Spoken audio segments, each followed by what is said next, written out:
नई दिल्ली के जंतर मंतर पर धरना प्रदर्शन करके यूपी के मदरसा आधुनिकीकरण शिक्षकों ने अपना दुख दर्द बयान करके सरकार से अपना बकाया मानदेय तुरंत देने की मांग की है।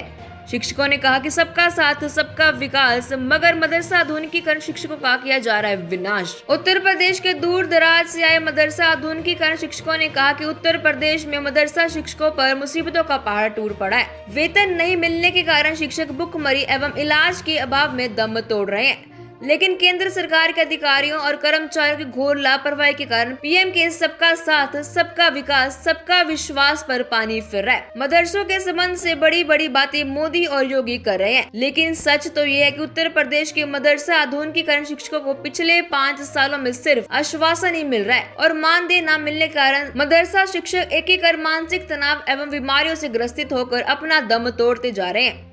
प्रदेश में अब तक 100 से अधिक मदरसा शिक्षकों की आर्थिक तंगी के कारण दर्दनाक मौत हो चुकी है। शिक्षकों के हालात बद से बेहतर हो गए हैं, इसलिए उत्तर प्रदेश के अनेक राज्यों से आए मदरसा आधुनिकीकरण शिक्षकों ने आज जंतर मंतर पर धरना प्रदर्शन करके अपनी मांगों का ज्ञापन पत्र दिया है। मदरसा आधुनिकीकरण शिक्षा एकता समिति उत्तर प्रदेश द्वारा किए गए इस धरना प्रदर्शन में समस्त राज्यों से भरी संख्या में मदरसा आधुनिकीकरण शिक्षक यहाँ पहुँचे, जिनमें अनेक हिंदू अध्यापक और मुस्लिम महिलाएं भी शामिल रही है। प्रदेश अध्यक्ष अशरफ अली उर्फ सिकंदर, प्रदेश महासचिव सुनील कुमार सिंह, इसरार अहमद इदरसी, अनंत सिंह, कृष्ण कुमार, फैजान सरवर, डीपी यादव, अरशद अली, मुकेश कुमार, मोहम्मद कलीम, मसूद खान सहित अनेक वक्ताओं ने अपना बकाया मानदेय यानी 2017 से 18 से सत्र 2020 से 21 तक तथा सत्र 2022 से 2023 तक समस्त केंद्रांश के भुगतान की मांग की है और कहा कि उनका समस्त बकाया दिया जाए। साथ ही उन्होंने अपने मानदेय में बढ़ोतरी करने की मांग करने के साथ साथ उसे प्रति माह नियमित दिए जाने की मांग रखी है। इन सब ने सरकार से कहा कि वर्ष 1993 से संचालित इस योजना में कार्य कर रहे मदरसा आधुनिकीकरण शिक्षकों को स्थायी किया जाए। जनपद बिजनौर से भारी संख्या में शिक्षक पहुँचे हैं, जिनमें महिलाएं भी शामिल है। मोहम्मद वारिस ने कहा कि सरकार मदरसा आधुनिकीकरण शिक्षकों को इस योजना के बकाया मानदेय का तुरंत भुगतान करे और सेवा नियम वाली बनाई जानी चाहिए। जौनपुर से आई कायनात जैदी ने बताया कि सरकार हमारे बकाया मानदेय के पैसे हमें तुरंत दे दे, क्योंकि बच्चों को पालना है, पढ़ाना है और परिवार चलाना है मुश्किल हो रही है। हमारे लिए टीचर होना एक मुसीबत बनता जा रहा है। इससे बता दें कि उन्होंने मीडिया को बताया कि मदरसा आधुनिकीकरण शिक्षकों की मुसीबतें बहुत बढ़ गई है। अगर सरकार ने मदरसा आधुनिकीकरण शिक्षकों को बकाया मानदेय और सेवा नियम वाली का मामला तुरंत हल नहीं किया तो स्थिति भयंकर हो जाएगी। मैडम, आप कहाँ से हैं और क्या करती हैं, ज़रा सा बताएं। सर, मैं डिस्ट्रिक्ट बिजनौर से हूँ। मेरा नाम कायनात जैदी है। सर, हम आधुनिकीकरण में ही टीचर हैं, जो कि सरकार हमें पैसे देती है, 2 जगह से ही पैसे देती है, एक राज्य सरकार और एक केंद्र सरकार। जो राज्य सरकार है वो हमें 3000 रुपये देती है और जो केंद्र सरकार है वो हमें 12000 देती है, जिसमें से 12000 रुपये हमें 57 महीने से मिले ही नहीं है। 57 महीने से आपको पेमेंट नहीं मिला है? जी, 57 महीने से नहीं मिला है। अब आप कुछ सोचिए कि एक मजदूरी करने वाला भी इंसान जो होगा वो अपने पैसे लेकर ही जाएगा शाम को। जी, जी। और हम 57 महीने हो गए हैं, हमें पैसा ना मिले हुए, तो देखिए हम कैसे घर चला। लेकिन मैंने तो सुना है कि आपको 2 जगह से पैसे मिल रहे हैं, राज्य सरकार भी दे रही है और केंद्र सरकार भी दे रही है। जी बिल्कुल सही सुना है आप। तो दे नहीं रही है, मिल रहे हैं ये कह दीजिए, मगर 3000 सिर्फ हमें राज्य सरकार ही दे रही है, केंद्र सरकार से हमें कोई भी पैसा नहीं मिल रहा। अच्छा, तो क्या कहते हैं ये लोग, क्यों आपको ज़रूरत पड़ गई यहाँ दिल्ली जंतर मंतर तक आने की, कि इतना परेशान हो गया आप बिजनौर से यहाँ तक आई हैं? जी, जी, जी। तो क्या अपनी ज़रा सी बताएं। बिजनौर से क्या सर, यहाँ पर देवरिया से हैं, बुलंदशहर से हैं, काफ़ी जिलों से लोग दूर दूर से आए हुए हैं और सभी इसलिए आए हुए हैं कि जो हमारा 57 महीने का केंद्रांश रुका हुआ है वो हमें मिल जाए। सभी यही है कि मोदी जी से हम यही कहना चाहते हैं कि जो हमारा पैसा रुका हुआ है वो हमें पैसा दे दिया जाए।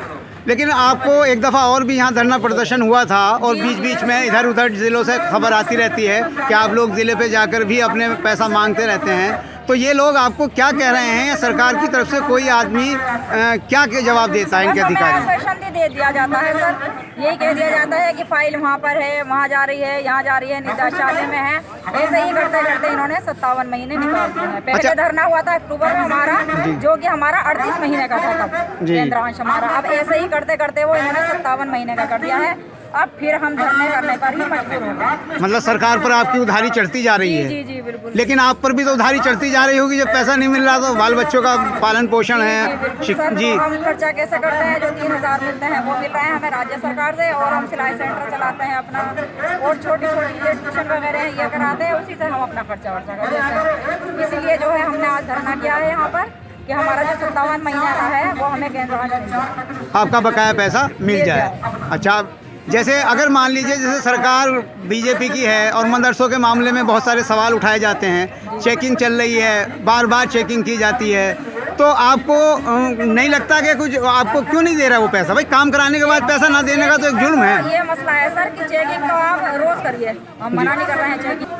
मोहम्मद वारिस, मैं प्रदेश महासचिव मदरसा आधुनिकीकरण का। अच्छा, मैं क्या तक जी 2003 से इस योजना के अंदर लगा हुआ हूँ। ये सोच के इस योजना में लगे थे कि हम अपने परिवार का मुस्तकबिल सुधार देंगे। जी। लेकिन इस योजना में लगने के बाद में हमें ऐसा लगा कि हम अपने परिवार की जिंदगी खराब कर रहे हैं। 4 साल हो गए हमारे अपने बच्चों को नए कपड़े बनाए हुए, पुराने कपड़ों में ईद बकरीद कराते हैं अपने बच्चों की, और शादी ब्याह के अंदर भी हम अपने जाने से कतरा रहे हैं, इसलिए कि वहाँ पे खर्च करना पड़ता है। हमारी जेब में खर्च करने के लिए पैसे नहीं है, हम अपनी इज्जत बचाने के लिए काम करते हैं। हम दूसरे के बच्चों को पढ़ा रहे हैं, शिक्षा दे रहे हैं, हमारे पेट में भोजन नहीं है। इधर हम सोचते हैं पढ़ाना, हम हमारा पढ़ा मदरसे में रहे, लेकिन हमारा जहन ये है कि हम अपने बच्चों का कैसे खर्च पूरा करें, कैसे उनको टाइम पे रोटी खिलाएं, कैसे उनको हम मतलब अच्छे स्कूलों में पढ़ाई शिक्षा प्रदान कराएं। अच्छा, जो आज आप जनता मंत्र पर इकट्ठा हुआ, आपकी सरकार से क्या मांग है? हमारी मांग ये है कि 57 महीने की हमारी सैलरी सरकार के ऊपर चढ़ी हुई है। सरकार हमारी 57 महीने की तनख्वाह हमें दे दे। हर पता चला 4थे महीने बाद जांच हो रही है। 3 अधिकारियों की जांच हुई। जब 2017 में पोर्टल बनाया गया था, उस टाइम ये कहा था मुख्यमंत्री जी ने, योगी आदित्यनाथ जी ने, कि पोर्टल बना रहे हैं, आपकी सीधी सैलरी पोर्टल में रही है, आपके खाते में डाल दी जाएगी। लेकिन 2017 के बाद हमें उम्मीद ये हुई थी कि अब हमारा मुस्तकबिल सुधर जाएगा, लेकिन वो भी ठंडे बस्ते में पड़ गई। उसमें भी 3 अधिकारियों की टीम बनाई गई थी। एक इसके अंदर समाज कल्याण अधिकारी था, एक ABS से थे और एक SDM साहब थे। और अभी फिलहाल मई-जून के अंदर मुख्यमंत्री जी ने आदेश किया था कि 3 अधिकारियों की टीम मदरसे की जांच करेगी। ये तीनों अधिकारी हमारे मदरसे में आए और उसके अंदर मानक के हिसाब से फीता ले रखा था। उन्होंने फीते से कमरों को नापा और बच्चों से उठा के मालूम किया, टीचरों से मालूम किया, हमारे सारे रजिस्टर चेक करे, मदरसों में कोई कमी नहीं है। वो देखने के बाद में कहे गए कि माशाल्लाह आपका मदरसा बहुत बढ़िया चल रहा है, आपके यहाँ बच्चे बढ़िया हैं। यहाँ पर 4 बीघे में मेरा अपना मदरसा है, इस मदरसे में पढ़ाता हूँ, वो बस्ती का गांव का मदरसा है। और हम दूसरे के बच्चों को अच्छी तालीम देते हैं और हमारे अपने बच्चे जो हैं वो अंधकार की तरफ जा रहे हैं। मैं MA BEd हूँ, MA BEd होने के बाद में अब हम मजदूरी नहीं कर सकते। 40 साल हमारे पार हो चुकी है। अब ये है कि हम 6 घंटे मदरसे में पढ़ाते हैं, उसके बाद में हम लोगों के घर जाकर ट्यूशन पढ़ाते हैं बच्चों को, लोगों के खाते भरते दुकानों पे जाकर, इससे हम अपने परिवार का गुजर बसर कर रहे हैं। तो हमारे एक साथी हैं वो कुल्फी बेच के काम करते हैं, कुछ अपना मजदूरी करते हैं। हमारी मांग ये है कि हमारे 57 महीने का हमारा मानदेय दिया जाए, और अगर सरकार इस योजना को चलाने में सक्षम नहीं है तो हमारे अब तक की तनख्वाह की इस योजना को बंद कर दे, और अगर सही तरीका चला सकती है तो सुचारू रूप से इस योजना को चलाए। अगर आपको हमारा चैनल अच्छा लगे तो चैनल को लाइक, सब्सक्राइब और दोस्तों के साथ शेयर करना ना भूलें। देखते रहें स्वदेश प्रेम।